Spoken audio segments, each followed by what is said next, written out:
کبھی اسے یہ نہیں بتائیں کہ بل گیٹس نے بڑا کمال کر دیا، یا تارے زمین پہ جو عامر خان نے فلم بنائی اس کے جو کریکٹر تھے ان لوگوں کو اتنا فائدہ ہوا، یا فلاں آدمی پڑھ لکھ کے بہت بڑا آدمی بن گیا. اسے کمپیریزن میں نہ ڈالیں، کیونکہ کمپیریزن ایک ایسی چیز ہے جو انسان کو ہمیشہ ڈپریس کرتی ہے. تو ایک آدمی جو انگزائٹی کا شکار ہے، ایک آدمی جو ڈپریشن کا شکار ہے، جب آپ اسے کسی اور کے ساتھ کمپیئر کرتے ہیں تو اسے اپنی کم مائیگی کا احساس ہوتا ہے. اسے یہ احساس ہوتا ہے کہ میں زندگی میں بہت پیچھے ہوں. تو جب وہ یہ سوچے گا میں زندگی بہت پیچھے ہوں تو اس کا پھر ڈپریشن بڑھ جائے گا. اس کے بجائے آپ اسے یہ بتائیں کہ یہ جتنے لوگ کامیاب ہیں یہ سب مایا ہے،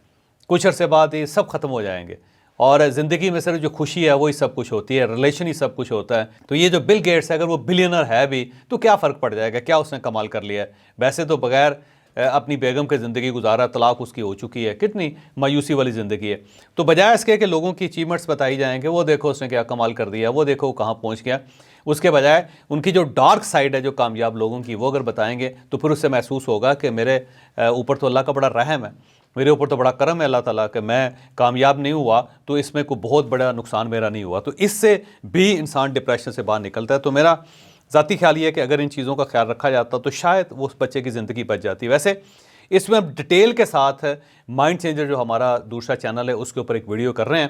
اور اس میں ہم ریمیڈیز بھی بتائیں گے کہ اگر آپ ڈپریشن کے شکار ہیں تو آپ کون کون سی چیز ایسی استعمال کریں جس سے آپ کو ریلیف مل سکتا ہے. تو پوری ڈیٹیل کے ساتھ وہ جو ویڈیو ہے آپ ہمارے مائنڈ چینجر پہ کل یا پرسوں ملاحظہ کریں گے، اگلے 1-2 دن کے اندر ہم اس کے اوپر اپلوڈ کر دیں گے جو مولانا طارق جمیل صاحب سے ریلیٹڈ ہوگی.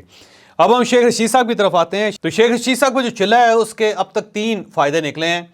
ایک تو شیخ رشید صاحب یہ کلیم کرتے ہیں کہ میں ایک نیا شیخ رشید ہوں جو پہلے والا نہیں تھا. تو ایک فائدہ تو ان کو یہ ہوا کہ شیخ رشید صاحب 72 سال کی عمر میں نئے ہو گئے، کہ میرا 30 کلو وزن کم ہوا ہے اور میں نے 50 سال پرانا کوٹ استعمال کرنا شروع کر دیا. تو اب شیخ رشید صاحب کو دوسرا یہ فائدہ ہوا کہ وہ ٹرم ہو گئے ہیں اور سلم ہو گئے ہیں اور ایکٹیو ہو گئے ہیں، اور 50 سال پرانے اب وہ کوٹ پہن رہے ہیں. تو دوسرا چلے کا ان کو یہ فائدہ ہوا. اور تیسرا فائدہ ان کو کل یہ ہوا کہ انہوں نے ظاہر شادی نہیں کی، ان کی کوئی اولاد نہیں ہے، تو انہیں بیٹا مل گیا. تو انہیں بغیر شادی کے بیٹا مل گیا. تو انہوں نے کل ایک ویڈیو بنائی جس میں انہوں نے اپنے بھتیجے راشد شفیق صاحب کو اپنے ساتھ بٹھایا تھا جو MNA بھی رہے ہیں اور پھر ناظم بھی رہے ہیں، راولپنڈی کے میئر رہے ہیں. ان کو ساتھ بٹھا کے انہوں نے ڈکلیئر کر دیا کہ میں انہیں اپنا بیٹا بنا رہا ہوں، اور پہلے میری کوئی اولاد نہیں تھی، میرا کوئی وارث نہیں تھا، تو آج سے یہ راشد شفیق صاحب جو ہے میرے وارث بھی ہیں، میرے بیٹے بھی ہیں. تو انہوں نے ان کو بیٹا ڈکلیئر کر دیا. ساتھ انہوں نے یہ کہا کہ جو میں سیاست کروں گا یہ اس کا بینیفیشری بھی ہوگا اور ہم دونوں باپ بیٹا مل کے سیاست کریں گے. تو یہ جو ایک بیان ہے شیخ رشید صاحب کا، یہ صرف یہ نہیں ہے کہ وہ صاحب اولاد ہو گئے ہیں، بلکہ اس کے اندر ایک ٹرک بھی کھیلا ہے شیخ رشید صاحب نے. وہ ٹرک کیا ہے؟ وہ یہ ہے کہ راشد شفیق صاحب جو PTI کا حصہ ہوتے تھے. اب ظاہر ہے راشد شفیق صاحب نے اعلان تو نہیں کیا کہ میں PTI چھوڑ رہا ہوں، اس کی کوئی نہ کوئی وجہ تو ہوگی اور آنے والے دنوں میں ہم آپ کو وہ وجوہات بتائیں گے بھی.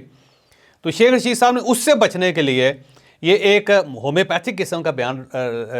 دیا کہ یہ جو میں سیاست کروں گا، جو میری جماعت ہوگی، راشد شفیق صاحب بھی اس کے اندر ہی ہوں گے. تو راشد شفیق صاحب کو انہوں نے ایک برا بیان دینے سے بچا لیا تاکہ اگر فیوچر میں کسی جگہ پہ ضرورت پڑے تو راشد شفیق صاحب کو دوبارہ PTI میں دھکیل دیا جائے اور پھر اس کے ساتھ ساتھ شیخ رشید صاحب بھی وہاں پہنچ جائیں. تو اب ایک تو انہیں بیٹا مل گیا، انہیں اچھی بات ہے، انہیں مبارک ہو. دوسرا انہیں اپنا سیاسی وارث مل گیا، انہیں اس چیز کی بھی مبارک ہو. تیسرا انہوں نے PTI کے ایک اور وکٹ گرا لی، بلکہ وہ ایک وکٹ ان کی ساتھ ہی لے کے چلے گئے،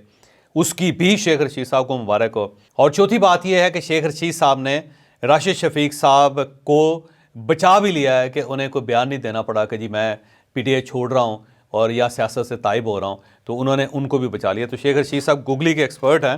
اور میں ہر بار جب ان کا بیان سنتا ہوں، دیکھتا ہوں، تو میں واقعی ان کی قدر پہلے سے زیادہ کرتا ہوں کہ اتنا سمارٹ آدمی ہے کہ کس طرح وہ دھول چھوک کے سارے معاملات کو سیٹل کر لیتا ہے. لیکن اب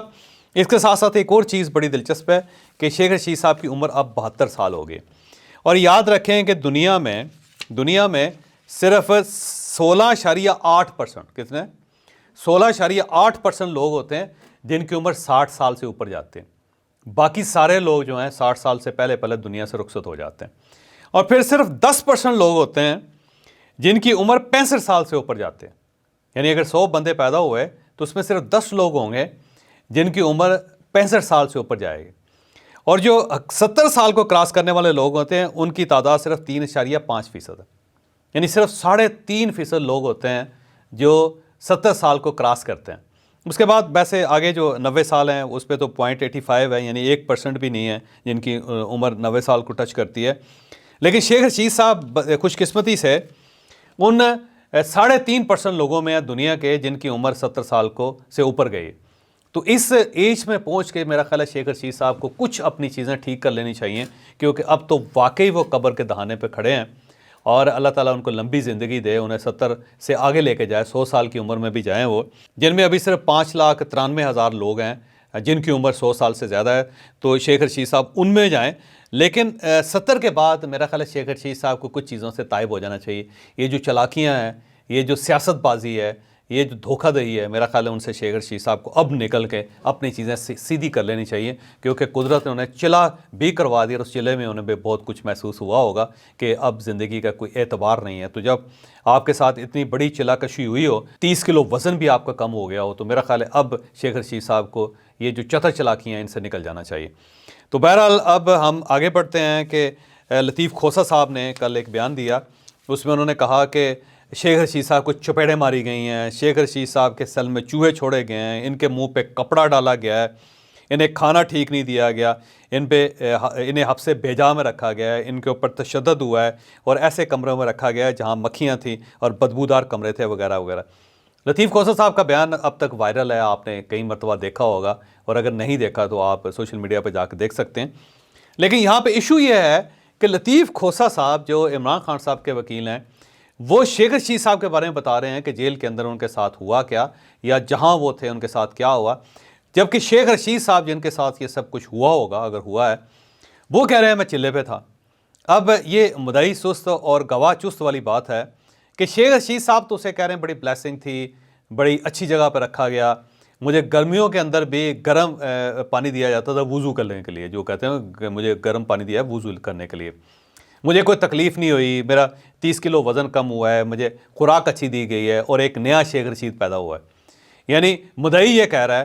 اور اس کے مقابلے میں جو وکیل ہیں یا گواہ ہیں انہیں یوں محسوس ہوتا ہے کہ شیخ رشید صاحب کو چپیڑیں پڑیں۔ تو اب یہ فیصلہ کرنا بڑا ضروری ہے کہ لطیف کھوسہ صاحب کی بات پہ اعتبار کرنا ہے یا شیخ رشید صاحب کی بات پہ اعتبار کرنا ہے۔ تو یہ ایک فیصلہ کر لیں، میرا کھوسہ صاحب کو مشورہ ہے کہ شیخ رشید صاحب سے پوچھ لیں کہ کہیں واقعی ان کو چپیڑیں پڑی تھیں، یا ایک بڑا زبردست قسم کا یہ کچھ چلا تھا جس کے اوپر گئے اور اس سے ایک نئے شیخ رشید نے جنم لیا۔ تو یہ فیصلہ کرنا بڑا ضروری ہے۔ عمران خان صاحب کی ایک تصویر چل رہی ہے سوشل میڈیا پہ، اور اس کے اندر ایک ڈی ایس پی ہیں، ان کا نام قاسم خان نیازی ہے، یہ اسلام آباد پولیس کے اندر ہیں، اور یہ فرنٹ سیٹ پہ بیٹھے ہوئے ہیں گاڑی کے، اور انہوں نے اپنے موبائل سے تصویر بنائی تھی، اور عمران خان صاحب ایسے کر کے ان کے ساتھ قریب آ کے انہوں نے تصویر کھنچوائی۔ اس کے بارے میں کہا یہ جا رہا ہے کہ جب انہیں اٹک جیل سے اڈیالہ جیل ٹرانسفر کیا جا رہا تھا تو اس وقت کیونکہ یہ قاسم خان نیازی ان کے ساتھ تھے تو انہوں نے اس وقت یہ تصویر بنائی تھی۔ پی ٹی آئی کا یہ دعویٰ ہے کہ کیونکہ عمران خان کو زہر دیا جا رہا ہے تو ان کی صحت خراب ہو گئی ہوئی ہے، تو یہ امپریشن دینے کے لیے کہ وہ بہت زیادہ زبردست قسم کی صحت کے ساتھ زندگی گزار رہے ہیں، ان کی صحت بڑی اچھی ہے، تو یہ تصویر لیک کی گئی ہے، جبکہ اس کی وجہ یہ نہیں ہے۔ قاسم خان نیازی صاحب کا اپنا جو موبائل ہے اس سے یہ تصویر ان کے بچوں نے کہیں بھجوائی کسی کو، اور اس کے ساتھ پھر یہ آہستہ آہستہ وائرل ہوتی چلے گئے۔ اس کا اس چیز کے ساتھ کوئی تعلق نہیں کہ عمران خان صاحب کی صحت کو بہت اچھا ثابت کرنے کی کوشش کی جائے، کیونکہ کل جو ان کے وکیل ہیں آفتاب باجوہ صاحب، انہوں نے عمران خان صاحب سے ریلیٹڈ یہ کہہ دیا تھا کہ انہیں زہر دیا جا رہا ہے، بلکہ انہوں نے آئی ایس آئی کا نام بھی لیا کہ وہ انہیں زہر دے رہے ہیں، لیکن بعد میں آفتاب باجوہ صاحب نے اپنا یہ بیان واپس لے کے نیا بیان دے دیا تھا، اور اس میں انہوں نے کہا کہ مجھے عمران خان صاحب نے قطعاً یہ نہیں کہا کہ مجھے زہر دیا جا رہا ہے، ہمیں صرف خدشہ ہے۔ تو ان کے وکیل بھی اپنے آپ کو بدل چکے ہیں، تو اس کی وجہ یہ قطعاً نہیں ہے کہ عمران خان صاحب کی صحت خراب ہے، تو اس صحت کو بہتر ثابت کرنے کے لیے یہ تصویر ریلیز کی گئی۔